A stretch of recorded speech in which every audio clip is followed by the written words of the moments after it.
Hello hi friend, जय Jagannath. Welcome to my YouTube channel. आज मुझे नहीं आसी नुआ को वीडियो। चलतु आज बनइबा गाँ स्टाइल कढ़ाई चिकेन। बनइबा बहुत सहज किंतु स्वाद एमती थरे खाइले बार बार खाइबा इच्छा हे। प्रथम मु चिकेन को भल भाव धोई हलदी तेल दे मैरिनेट कर नहीं।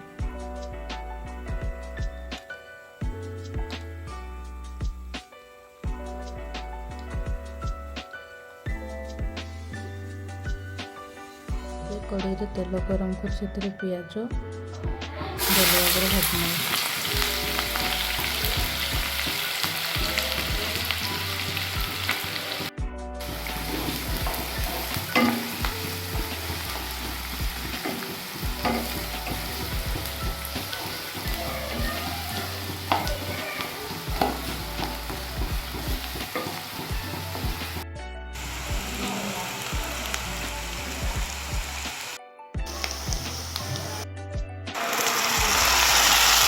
पियाज भल भाव भाजी से पियाज अदा रसुण टमाटो मसला दे भल भाव कषा। मसला जिते भल कषे कढ़ाई चिकेन स्वाद से भल भाव। एवं से सब पाउडर मसला पकई ना भल भाव घाटी ना।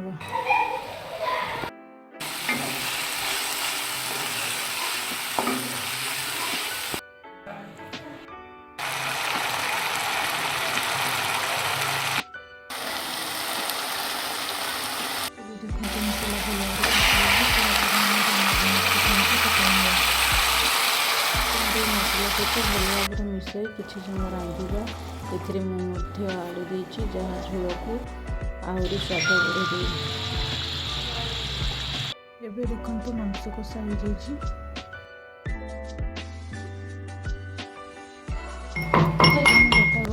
एबे आवश्यक अनुसार पानी दे ढाँकी ना चिकेन 9 बजे रांधे। देखो धीरे धीरे झोल गाढ़ हो मसलार बास्ना बहुत सुंदर होची।